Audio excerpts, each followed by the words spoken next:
masjid sediakan lemah dengan rendah untuk malam ini, lemah dengan rendah. Dan kita akan solat sunat tasbih selepas isyak malam ini. Selepas isyak malam ini kita akan adakan solat sunat tasbih. Dan selepas itu jamuan.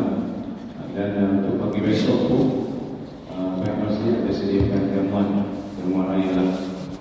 Jamuan raya selepas solat sunat Aidilfitri, selepas khutbah Aidilfitri insyaAllah. Dan jemaah yang dibawa kuih raya pagi besok kita akan buka. Sekian, Assalamualaikum warahmatullahi wabarakatuh. Bismillahirrahmanirrahim. Alhamdulillahirabbil alamin. Wassalatu wassalamu ala nabiyyina wa syafi'ina wa qurrati a'yunina wa nuri qulubina Muhammad wa ala alihi wa sahbihi ajma'in. Amma ba'd. Assalamualaikum warahmatullahi ta'ala wabarakatuh. Dan satu riwayat yang sahih yang diriwayatkan oleh Imam Al-Bukhari, baginda Rasulullah sallallahu alaihi wasallam sabda, sesungguhnya satu bulan itu, lalu Rasulullah sallallahu alaihi wasallam isyaratkan dengan jari jemarinya ataupun tapak tangannya. Diriwayatkan pada guru saya mengambil daripada gurunya, dan sanad itu bersambungan sampai pada baginda Rasulullah sallallahu alaihi wasallam dengan isyarat jari jemari dan tapak tangan Rasulullah. Lalu Rasulullah sallallahu alaihi wasallam mengeluarkan kedua tapak tangan Nabi yang mulia. Lalu Nabi sallallahu alaihi wasallam bersabda, sesungguhnya satu bulan itu adalah keluar gini 10, tu Nabi tutup 20, Nabi tutup. Lepas tu Nabi tutup satu jari dia. Pada dipahami adalah 29 hari. Tapi kalau sekiranya di antara kamu tidak melihat, tidak nampak anak bulan, lalu Rasulullah sallallahu alaihi wasallam membuka satu jari yang ditutupnya, maka lengkapkannya 30 hari. Ini menunjukkan bahawasanya mahu tak mahu satu bulan itu jumlahnya 29 hari saja. Dalam berfatwa Imam Hasan Al-Basri, Allah Subhanahu wa taala pada fitrah menetapkan pada fitrah perjalanan setiap bulan itu pasti berakhir dapat 28 hari. Dia pasti berakhir. Mana pusingan itu. Akan tetapi Allah Subhanahu wa taala melengkapkan sehingga datangnya anak bulan setelah masuknya hari yang ke-29. Lalu Rasulullah sallallahu alaihi wasallam mengajar kita satu bulan itu 29 hari saja.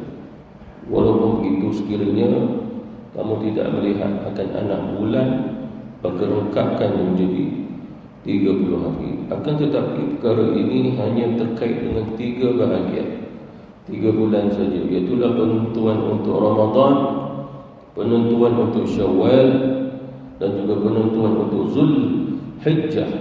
Sebab nak dikaitkan dengan Idul Adha juga. 3 bulan itu saja. Dia mesti ada ruqyah. Bulan-bulan yang lain dikaitkan dengan hisab saja. Seperti mana contoh ruqyah itu, seperti mana semalam dah selesai pada 29 hari Ramadan. Lalu sebelumnya terbenam matahari, 14 negeri ada 14 mufti yang akan teropong anak bulan. Lalu semua sepakat kata tidak melihatnya. Maka kita kembali balik pada hadis Nabi yang mana tambah satu hari itu disebut sebagai hisab. Itu pasal disebut ruqyah dan juga hisab. Ruqyah melihat tapi kita tidak nampak, jadi hisab disempurna dalam 30 hari. Itu pada kaum yang mengadakan kaedah pengiraan. Dan ini ittifaq telah disepakati oleh seluruh ulama-ulama. Dan dikiaskan juga dengan firman Allah Subhanahu wa taala, faman syahida minkum asy-syahra falyasumhu. Maka barang siapa di antara kamu yang melihat anak bulan itu, maka berpuasalah keesokan harinya. Maka ini menunjukkan bahawasanya penentuan untuk menentukan jatuhnya satu Syawal, berakhirnya Ramadan pada tahun itu kena dinyaksikan. Oleh kerana itu kita tidak perlu menentukan raya itu Jumaat ataupun Sabtu sedangkan kita belum lihatnya. Ini dikiaskan dengan firman Allah Subhanahu wa taala, Itu pada qaid. Itu bahasa ulama kita apabila tanya raya kita ini Jumaat ataupun Sabtu, lalu ulama menyatakan tunggu sahaja disebabkan Allah Subhanahu Wa Taala perintah kita lihat dulu.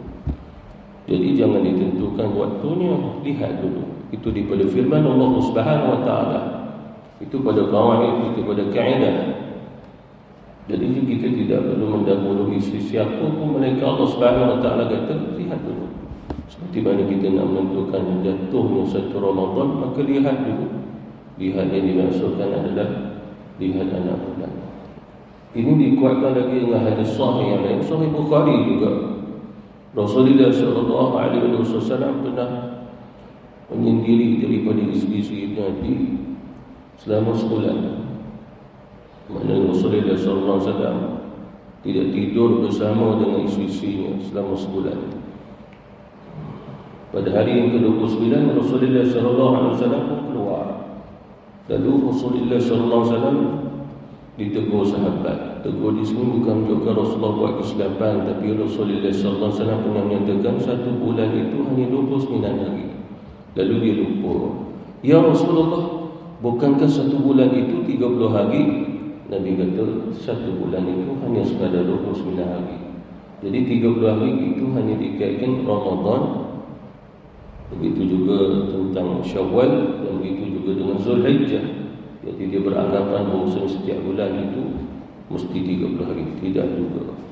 Kalau sekiranya kita pada bulan-bulan yang lain kita mengiranya 30 hari, maka itu disebut sebagai hisab. Maknanya mata kita tidak perlu melihat bulan.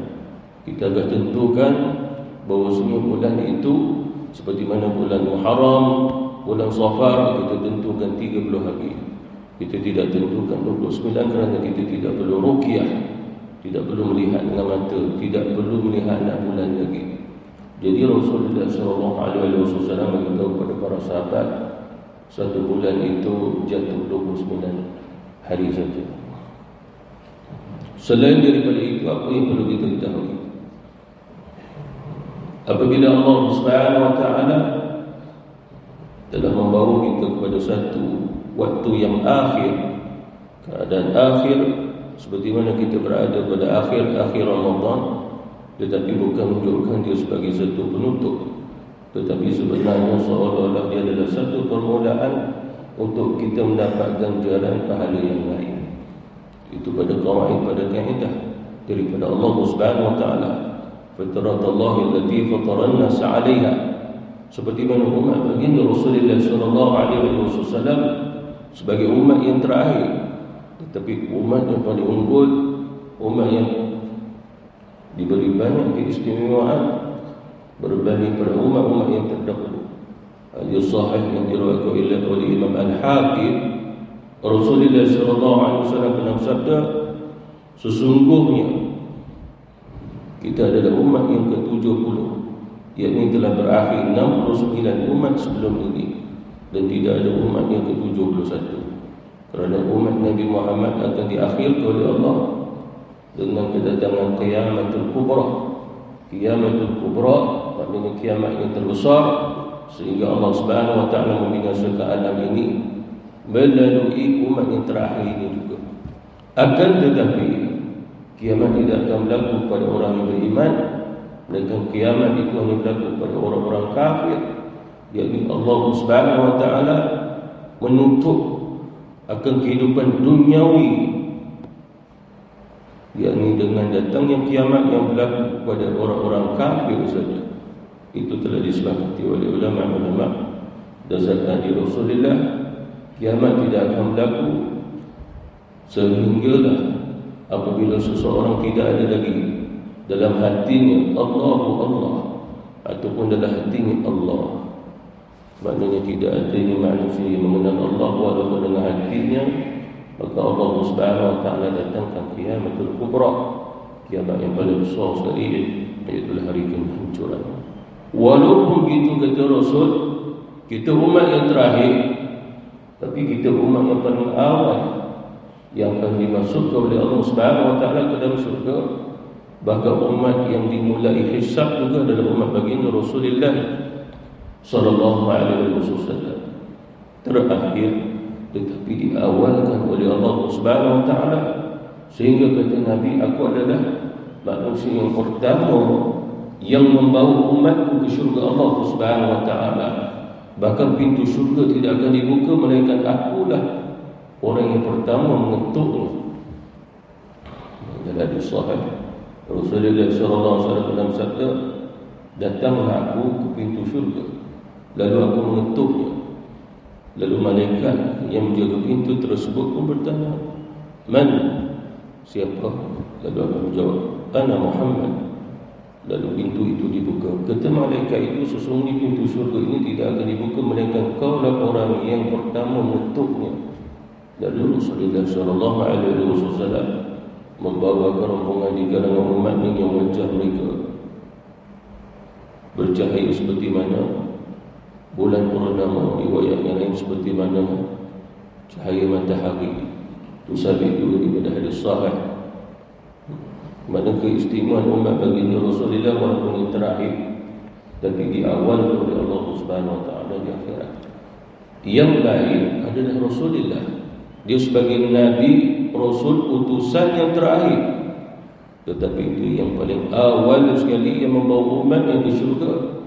Bahkan ada hadis sahih yang lain, kata Nabi sallallahu alaihi wasallam, aku adalah manusia yang pertama yang dibangkitkan oleh Allah daripada kubur. Daripada Adam sampai ke umat Rasulullah yang terakhir, hampir 10,000 tahun jaraknya. Daripada Nabi Adam nak sampai kepada umat Nabi Muhammad yang terakhir, hampir 10,000 tahun. Dan tidak lebih daripada itu. Kita dengar Rasulullah sallallahu alaihi wasallam hanya sekadar hampir 9,000 tahun saja.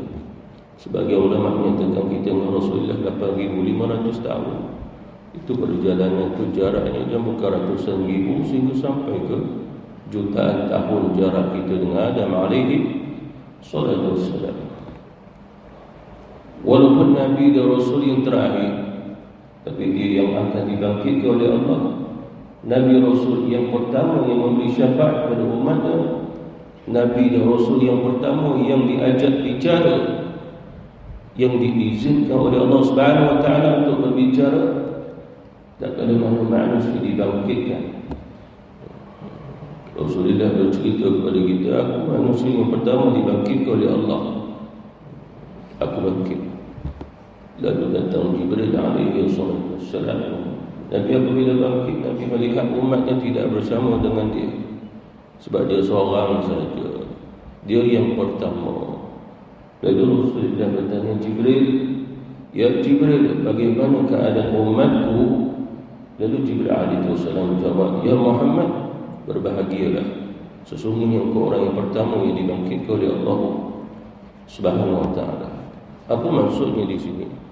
Maksudnya bukan semua yang akhir itu pasti akan berakhir, bermula berakhir. Seperti mana kita katakan bahawasanya sesuatu yang memihaknya apabila telah sampai maka selesai.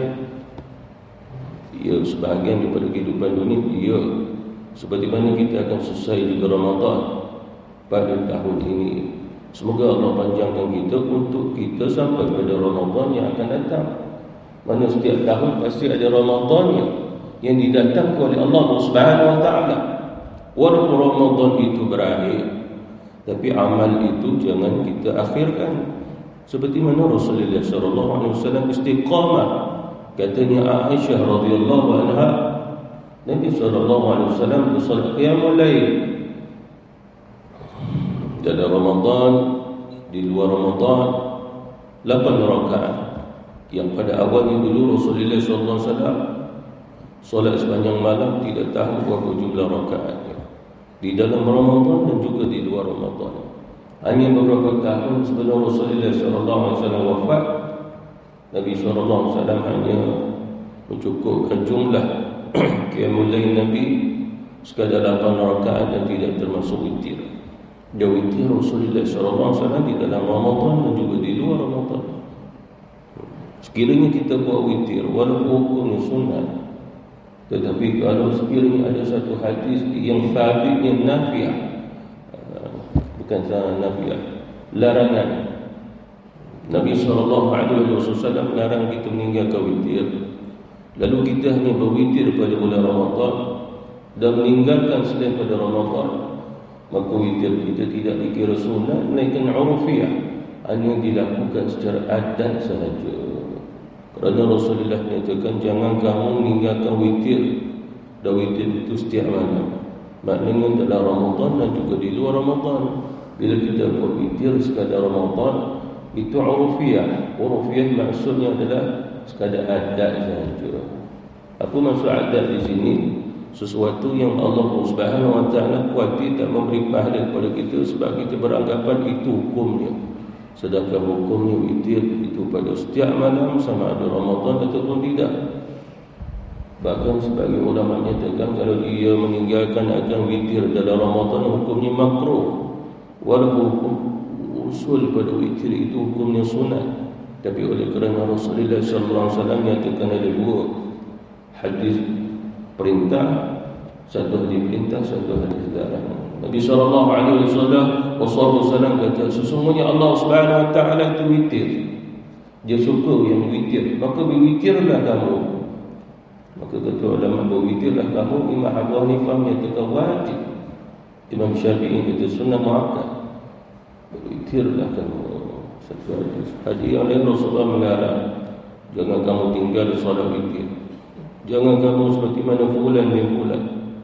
Hari ini dia buat, malam ni dia buat, kemudian dia meninggalkannya. Minggu sudah dia amal dengan solat witir, kemudian dia meninggalkannya. Rasulullah melarang. Jadi larangan itu adalah meninggalkannya itu kemakruhan itu wujud. Jadi jangan kita menjadikan ibadah kita sebagai satu adat khusus untuk Ramadan saja. Selain daripada itu, Rasulullah SAW juga mengajar kita agar puasa ini diteruskan. Hanya yang berpuasa pada hari yang pertama Syawal ataupun disebut sebagai Idul Fitri. Pada zaman Rasulullah SAW lebih dimasyhurkan dengan Syawal, sehingga Rasulullah SAW pernah bersabda dalam hadis Sahih Muslim, barang siapa yang telah menyelesaikan puasa Ramadannya kemudian disusuli pula min syawwali, kemudian dia menyambung lagi puasanya daripada Syawal, maka Allah Subhanahu Wa Taala memberi pahala buatnya seperti mana pahala setahun dia berpuasa. Apabila dikira pada setiap bulan itu 30 hari, didarat dengan 12 bulan, mana 360. Rasulullah mengajar demikian, itu lebih umum, lebih mudah nak buat pengiraan berdasarkan firman Allah Subhanahu Wa Taala, setiap daripada amal bi asyri amsalha, maka dilipat gandakan menjadi 10 kali lipat ganda. Kita berpuasa satu hari, Allah Subhanahu Wa Taala di sisinya dia memberi pahala seperti mana 10 hari kita berpuasa. Kita solat subuh 2 rakaat, tapi Allah Subhanahu Wa Taala memberi kita pahala akan solat 2 rakaat subuh kita seperti mana 20 rakaat. Maksudnya dia didaratkan sampai 10 kali lipat ganda. Dan sabit daripada hadis Rasulullah SAW menerima ibadah solat daripada Allah 50 kali sehari semalam. Kemudian sampai jumlahnya tinggal 5. Tapi Allah Subhanahu Wa Taala berfirman, ya Muhammad, ma yubaddalul qawlu ladai, aku tidak ubah lagi dengan apa yang aku tetapkan 5 kali solat untuk umatmu. Akan tetapi aku memberinya seperti mana khamsuna salawat, tapi pahalanya aku beri seperti mana 50 kali solat.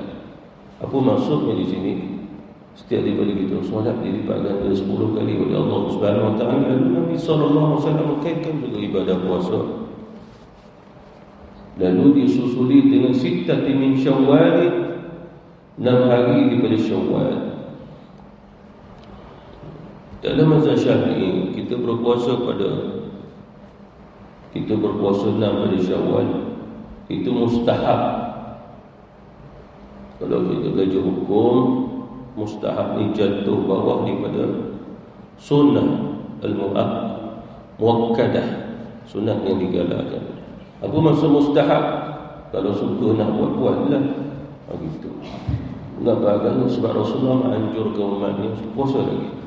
Akan tapi tidak diriwayat yang sahih Nabi dengan para sahabat bersungguh-sungguh akan puasa pada Syawal, sehingga Imam An-Nawawi berfatwa, kami, maksudnya dalam mazhab Syafi'i, mustahab, yakni dicintai amal dengan hadis itu, mengamalkan hadis itu dengan rasa cinta untuk mendapatkan jalan dan pahala daripada Allah, sehingga kita dapat berpuasa seperti mana puasa setahun, walaupun 36 hari saja kita berpuasa.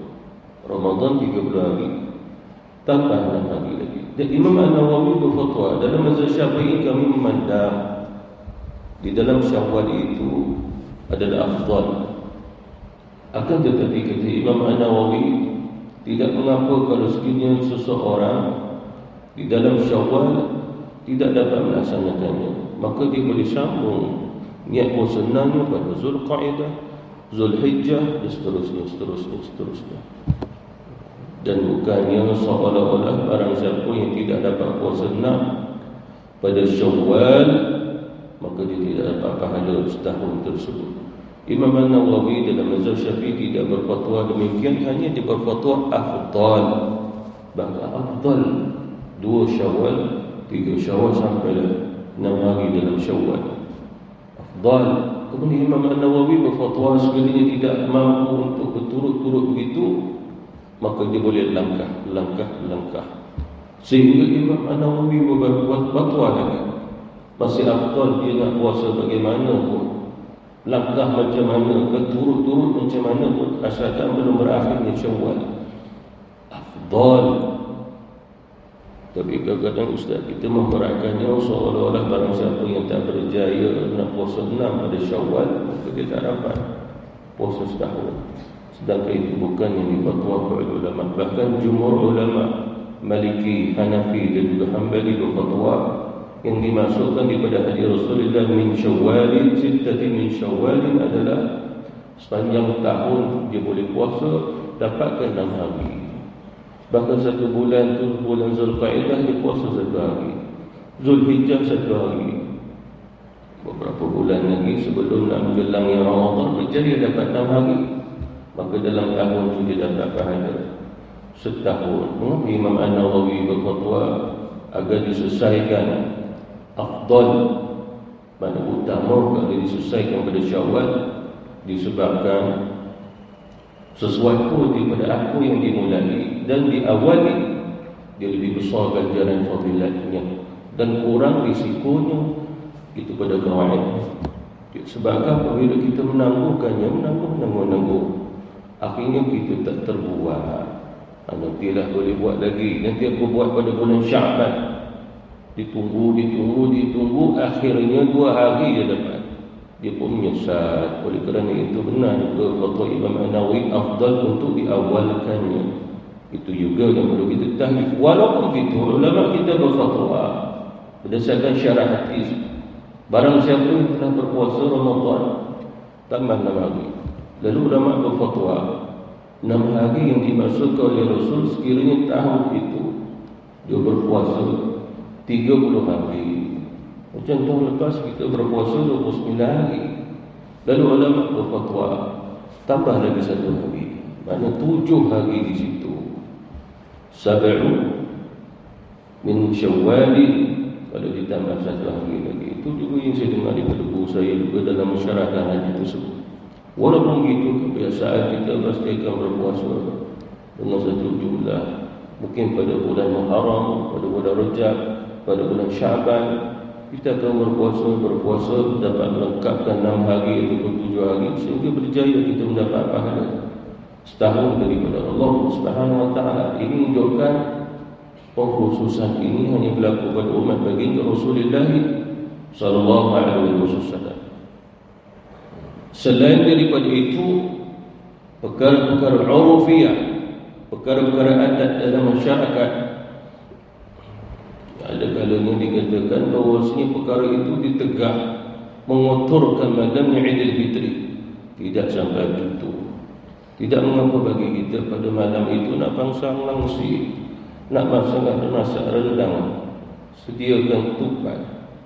Adakah perkara itu diharamkan pada syarak? Tidak ada ulama memfatwakan mengharamkannya. Tidak ada, itu urufiah, itu adat masyarakat yang tidak diharamkan. Tetapi yang difatwakan oleh ulama-ulama adalah apabila dia menyebutkan diri dengan perkara-perkara tersebut sehingga meninggalkan dia akan perkara yang difardukan oleh Allah, maka perbuatan itu tercela. Itu saja yang difatwakan oleh ulama-ulama kita. Hanya saja Imam Asy-Syafi'i berfatwa dalam kitab Al-Um, antara kitab fatwa dan kitab menjadi rujukan dalam mazhab Syafi'i. Ia diriwayatkan oleh anak murid Imam Ar-Rabi'. Imam Asy-Syafi'i pernah menyatakan ada 5 hari yang mana malam-malam itu doa mustajab.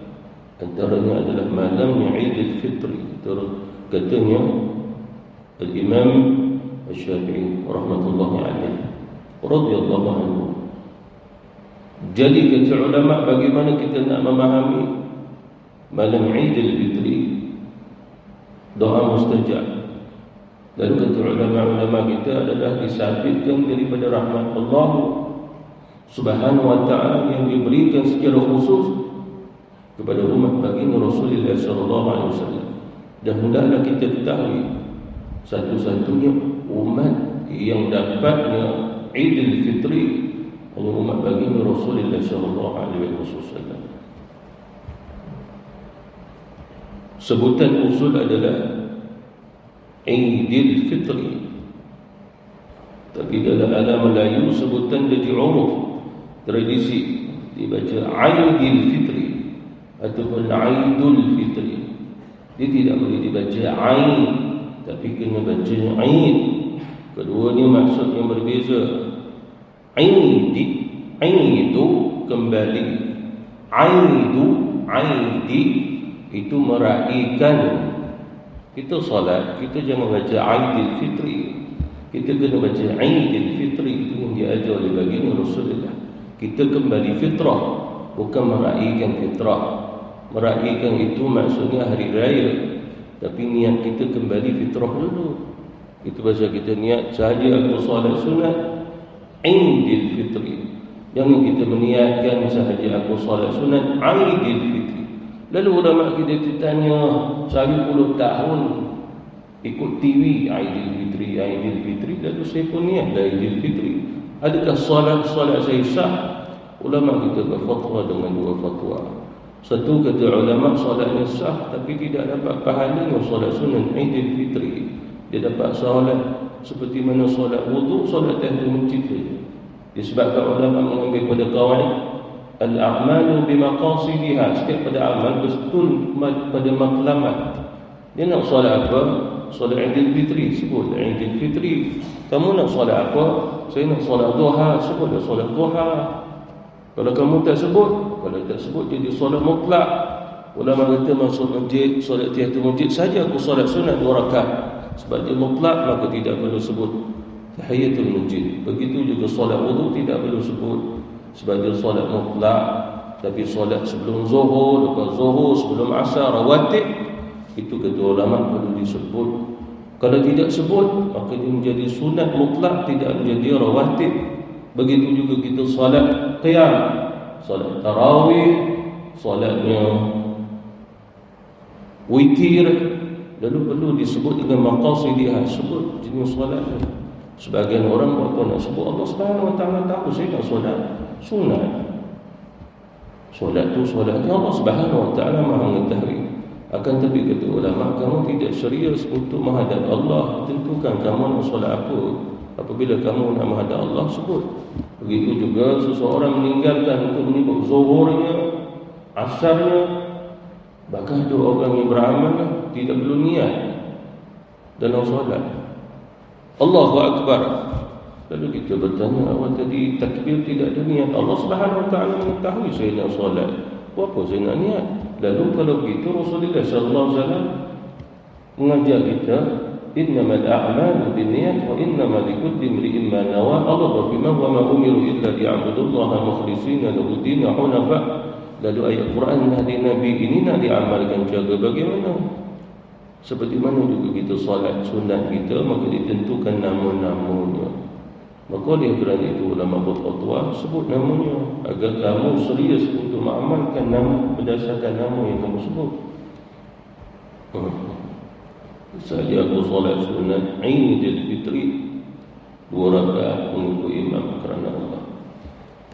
Dan Rasulullah SAW menganjurkan umatnya jangan pernah meninggalkan sekali solat sunat ini.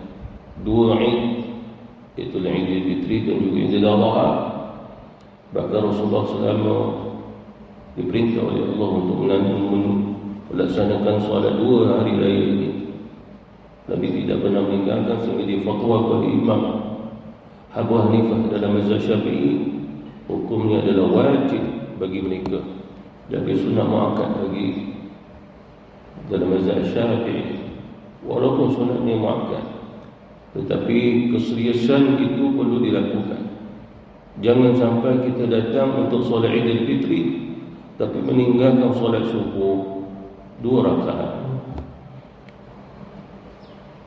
Ada ulama kita berfatwa barang siapa meninggalkan solat subuh tapi kemudiannya pada pagi harinya dia solat sunat yang tidak diterima oleh Allah Subhanahu Wa Taala.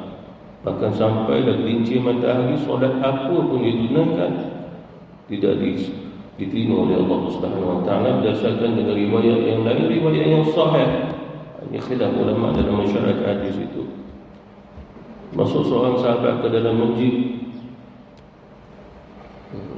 Nabi SAW sedang berkhutbah. Nabi berhenti khutbah ni, dia duduk. Lepas tu Nabi tanya, sebelum kamu duduk, kamu dah solat 2 rakaat? Belum ya Rasul, bangun solat. Lalu dia pun bangun solat 2 rakaat dan Nabi tidak meneruskan khutbah. Nabi diam. Disebabkan kalau Nabi berkhutbah, dia sedang solat, hukum solatnya adalah haram. Begitu juga apabila kita sedang mendengar ataupun kita masuk masjid, imam sedang berkhutbah, maka diharamkan bagi kita untuk solat sunat sebelum Jumaat. Makruh kalau solat tahiyatul masjid, duduk terus. Tapi ada kadang-kadang di antara kita pun tanya, solat apa tadi? Solat sunat sebelum Jumaat. Bukankah imam telah berkhutbah? Ya. Lalu didalilkan hadis tadi. Bukankah Rasulullah kata bangun solat 2 rakaat dulu bagi orang tu? Iya, tapi Rasulullah memerintahkan dia seorang saja. Sahabat yang lain masuk masjid semua duduk, Nabi tak suruh bangun. Pelajari hadisnya, bukan sekadar hadis dan diambil pada lafaz tu. Satu hukum mu'tamad melalui fatwa fiqh, bukannya mu'tamad pada lafaz hadis. Lalu kata ulama kita, seperti mana disyarahkan dalam ulama-ulama mazhab Hanafi, maksud hadis itu adalah sahabat tadi belum menunaikan solat subuhnya. Tapi mengapa Nabi tak sebut, kenapa kamu tak solat subuh 2 rakaat? Bangun solat. Nabi tidak mahu mengaibkan dan memalukannya. Sebab Nabi sedang berkhutbah, Nabi mengangkat suara. Nabi hanya bertanya, kamu dah solat sunat? Siapa dah solatnya 2 rakaat sebelum duduk? Belum ya Rasul. Bangun solat, mana solat subuh. Sahabat yang lain pun masuk duduk-duduk, Nabi tak perintah dia bangun. Dan kata ulama, ini salah satu kemukjizatan bagi Rasulullah. Nabi boleh melihat orang tu dah solat ke belum. Memang ada ayat Quran, ada ayat Quran sehingga Nabi boleh tahu itu wajah orang kafir, itu wajah orang munafik. Itu yang diberi oleh Allah Subhanahu Wa Taala kepada baginda Rasulullah sallallahu alaihi wasallam. Kembali balik pada yang akhir tadi. Bahkan puncak pada ibadah Ramadan itu sendiri adalah akhirnya, kata Nabi. Disebabkan 2. Yang pertama, itqun minan nar, kebebasan daripada api neraka. Hanya ulama-ulama kita berijtihad bagaimana nak memahami kebebasan di sini. Secara logik akal, Kita beri contoh seperti mana orang yang masuk penjara sampai pada waktunya dibebaskan, tetapi dia perlu menghadapi hukuman yang terlebih dahulu. Dibebaskan selesai pada hukumannya. Lalu adakah disamakan juga dengan hadis Isqu minan nar, kebebasan daripada api neraka ini seolah-olah seseorang Islam yang juga beriman kepada Allah dengan dosanya lalu diazab dalam neraka. Kemudian oleh kerana dulu dia pernah puasa Ramadan yang Allah Subhanahu Wa Taala terima, lalu dibawa keluar, dia dibebaskan daripada neraka. Adakah begitu? Lalu ulama-ulama kita berfatwa atau ijtihad mereka dalam memahami hadis ini. Bagi ulama menyatakan bahawa tidak mustahil seseorang dengan dosanya diazab, tetapi disebabkan syafaat daripada puasanya, lalu Allah Subhanahu Wa Taala membebaskannya daripada terkena hukuman. Itu maksudnya isqu minan nar. Daripada dosa seseorang diazab, akan tetapi Allah Subhanahu Wa Taala menahan azabnya dengan membebaskan daripada hukuman. Kita beri contoh begini, seseorang sabit kesalahan, mahkamah menjatuhkan hukumannya 2 tahun penjara di bawah. Kemudian sampai ke dalam penjara. Bila sampai penjara, maka datang satu surat daripada pegawai penjara. Lalu isi kandungannya adalah Fulan bin Fulan ini dibebaskan. Mulai hari pertama dia masuk ke neraka. Sebelum dia menerima hukuman, dia dibebaskan terlebih dahulu. Pengampunan daripada baginda tuanku. Ini contoh. Lalu akhirnya dia tidak diazab. Lalu sebagai ulama memberi contoh demikian. Maknanya menunjukkan puasa itu milikku, kata Allah. Aku memberi dan membantunya dengan puasa yang aku terima, kerana puasa yang untukku. Lalu oleh kerana itu kata ulama, kemungkinan ini salah satu daripada maksud yang dimaksudkan tentang isqu minan nar, kebebasan daripada api neraka. Sebagian lagi ulama menyatakan bahawasanya maksud kebebasan daripada api neraka adalah ilmu Allah. Atau ilmu Allah yang bersifat azali lagi qadir. Dia mengetahui siapa yang layak masuk neraka, tetapi dia membebaskan orang tersebut dengan amal puasanya. Apa maksudnya? Dia meneruskan puasanya sampai pada yang akhir, sehingga apabila dia berjaya berpuasa sampai pada awakhir, bahagian akhirnya, maka dia layak mendapat keampunan, sehingga dia mendapat itqun minan nar, kebebasan daripada api neraka. Itu yang pertama. Yang kedua, seperti mana di Rasulullah sallallahu alaihi wasallam pada malam yang pada malam yang Syawal, Nabi tidak sebut malam Syawal dalam hal ini. Nabi menyebut sebagai malam yang Idul Fitri.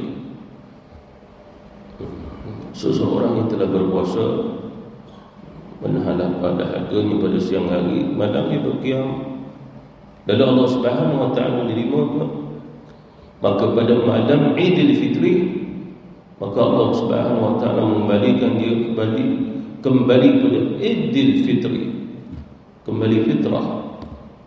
Kullu mamludin yuladu ala fitrah.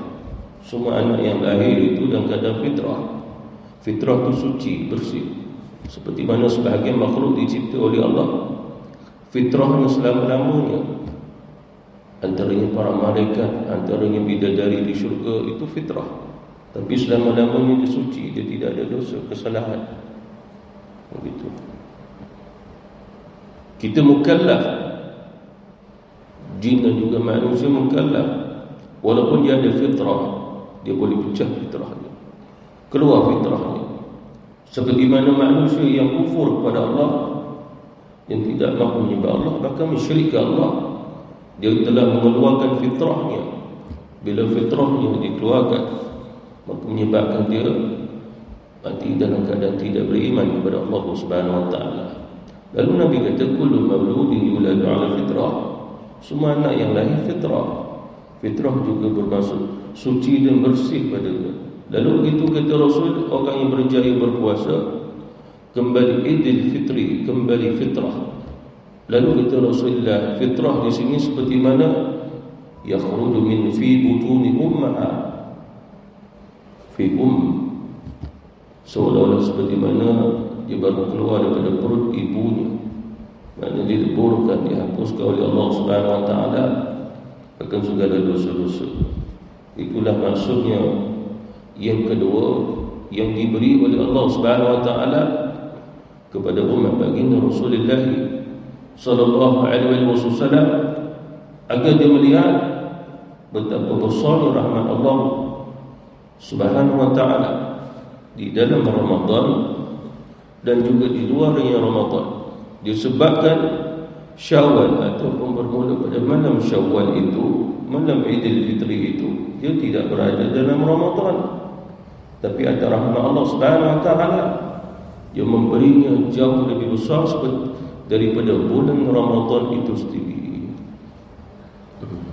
Itu yang menyebabkan kasihnya kita kepada Allah Subhanahu Wa Taala, ada kasihnya juga Allah Subhanahu Wa Taala.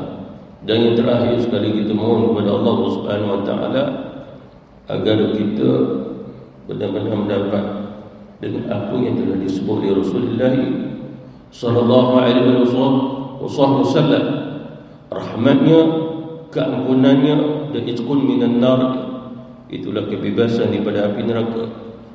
Dan Allah Subhanahu Wa Taala tidak memberinya, kata Nabi, melainkan kepada golongan-golongan yang bersungguh-sungguh mahukannya. Seperti mana riwayat pada Abdullah bin Mas'ud, setiap tahun dia akan melihat Lailatul Qadar. Ra'aitu Lailatul Qadri, Abdullah bin Mas'ud. Lalu orang bertanya dia, wahai Abdullah, setiap tahun kamu melihat Lailatul Qadar dengan mata kamu, apa amalan kamu? Sesungguhnya aku telah mula berdoa kepada Allah setahun sebelum datangnya Ramadan. Maknanya 11 bulan setiap malam, setiap hari dia berdoa, ya Allah, aku nak tengok, aku nak dapat Lailatul Qadar. Kita pula nak dapat Lailatul Qadar 10 terakhir baru mula berdoa. Dia setahun Allah bagi tengok dua mata dia setiap tahun beberapa kali. Abdullah bin Mas'ud. Apa maksudnya di sini? Allah memberi atas kesungguhan. Ada sebahagian sahabat ditanya, bagaimana boleh dapat Lailatul Qadar? Kami berdoa 6 bulan sebelum datang Ramadan. Lalu kata ulama, berdasarkan hadis Nabi, innamal a'malu binniyat, kita ni walaupun dah berakhir, tapi kita boleh kembali memulai berdoa kepada Allah Subhanahu Wa Taala. Ya Allah, jadikanlah kami termasuk orang-orang yang mendapat Lailatul Qadar. Niat kita berdoa dengan kesungguhan, maka pahala itu telah berjalan. Sebab doa adalah ibadah. Kita mohon Allah Subhanahu Wa Taala beri Lailatul Qadar kepada kita, walaupun kena tunggu 11 bulan pula nanti. Tapi pahala dah berjalan, kata ulama. Pahala mohon kepada Allah yang akan datang, pahala itu dah berjalan. Itulah Allah Subhanahu Wa Taala rahmatnya memberi pahala kepada kita. Oleh kerana itu kesungguhan seseorang tidak berada pada akhirnya, tapi dia bersungguh-sungguh bermula pada awalnya. Apabila dia telah bersungguh-sungguh pada awalnya, maka dia akan teruskan kesungguhan itu, dilipat gandakannya sehingga pada akhirnya. Seperti mana Rasulullah sallallahu alaihi wasallam mengajar kita tentang solat.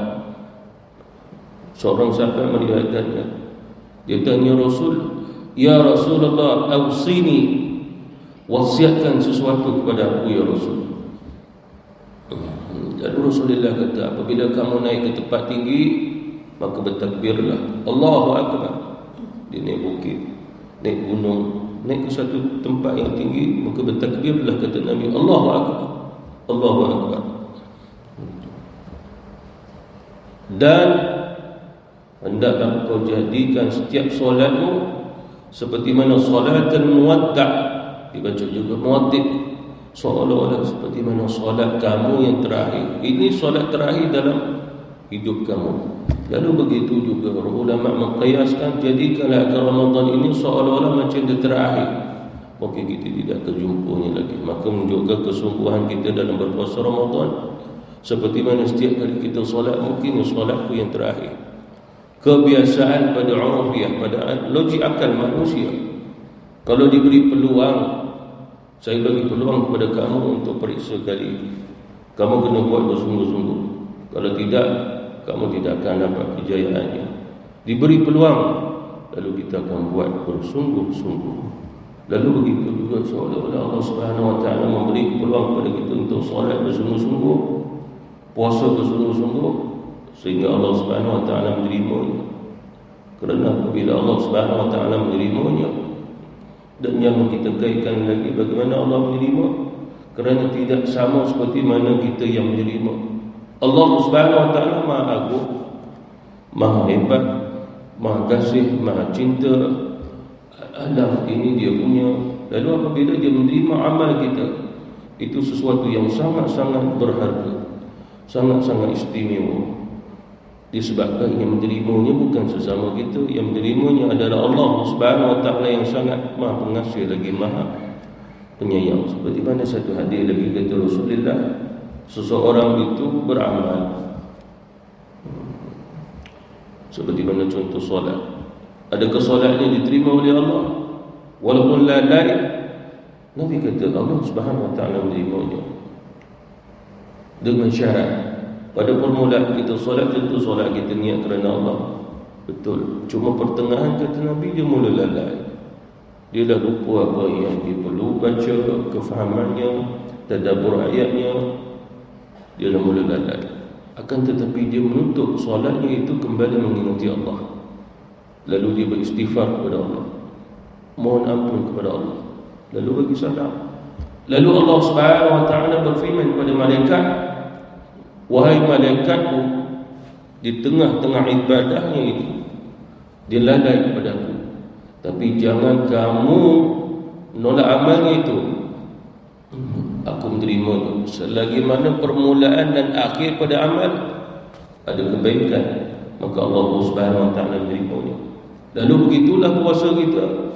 Mungkin awalnya ada kesungguhan, apabila sampai pada pertengahan mulalah berkurang, tapi jangan kita menutupnya dengan kekurangan tadi, melainkan kembali dengan kesungguhan memohon keampunan kepada Allah, memohon sungguh-sungguh agar Allah Subhanahu Wa Taala menerima amal kita.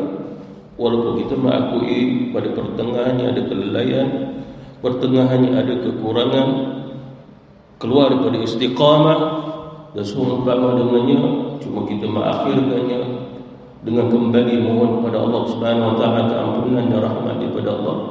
Moga-moga Allah Subhanahu Wa Taala kembali juga menerima amal kita, iaitu amal puasa kita, solat kita, qiyam kita, dan apa saja yang kita lakukan pada ataupun sepanjang bulan Ramadan ini. Wallahu Taala a'lam. Kita mohon kepada Allah Subhanahu Wa Taala keampunan atas diri kita, ahli keluarga kita, seluruh masyarakat Islam kita, mukminin wal mukminat, dan kita mohon kepada Allah Subhanahu Wa Taala agar Allah Subhanahu Wa Taala juga sampaikan kita pada Ramadan akan datang, sehingga Allah Subhanahu Wa Taala juga membuka pintu rahmatnya seluas-luasnya buat kita, sehingga dia tidak pernah menutupnya lagi selagi mana kita menyembahnya. Wallahu ta'ala a'lam. Wabillahi taufiq wal hidayah. Wassalamualaikum warahmatullahi taala wabarakatuh. Dah ada satu pengumuman, insya-Allah dalam pukul 9.15 pagi ini, siapa di antara tuan-tuan perempuan nak mengikuti program solat tasbih bersama saya, jadi bolehlah hadir dalam pukul 9 suku nanti. Kita juga akan adakan solat tasbih untuk pagi hari, dan insya-Allah pada malam nanti selepas Isyak kita akan solat tasbih lagi, disebabkan kita mengambil daripada panduan Rasulullah sallallahu alaihi wasallam, di mana solat tasbih itu fadilatnya Allah Subhanahu Wa Taala memberi 10 daripada bahagian dosa-dosa yang kita lakukan, lalu dia memberi keampunan. Dosa yang terdahulu yang akan datang, dosa yang kita tahu, kita tidak tahu, dosa yang zahir, dosa yang besar, dosa yang nampak, yang tidak nampak, sehinggalah kata ulama sama ada dosa besar atau kecil. Selagi mana dia bersungguh kepada Allah, maka Allah Subhanahu Wa Taala ampunkan dosa-dosanya, barakah daripada solat tasbih ni. Jadi ini adalah solat tasbih yang terakhir pada bulan Ramadan pada siang hari. Manakala malam hari nanti adalah qiyam kita untuk kita memenuhi pada malamnya Idul Fitri sebagai malam yang mustajabnya doa. Bahkan dalam satu hadis Rasulullah sallallahu alaihi wasallam, barang siapa yang bangun menghidupkan malamnya Idul Fitri, maka kelak di akhirat Allah Subhanahu wa taala tidak akan mematikan hatinya. Tak kala mana kebanyakan manusia hatinya mati. Apa maksud di sini? Disyarahkan oleh ulama-ulama, maksudnya adalah pada hidayatul Islam dan wal iman. Kerana di akhirat barang siapa yang Allah Subhanahu wa taala melihat di atas dunia dulu dia pernah menghidupkan malam Idul Fitri, maka di sana Allah Subhanahu wa taala akan bantunya sehingga dia dijauhkan daripada fazail akbar, huru-hara kegoncangan di padang mahsyar. Itu juga disebutkan oleh baginda Rasulullah sallallahu alaihi wasallam. Jadi 9 syukurlah pada pagi ini. Siapa yang ada kelapangan untuk kita sama-sama solat tasbih 4 rakaat 1 salam. Manakala kalau kita waktu malam 4 rakaat 2 salam. Wallahu a'lam.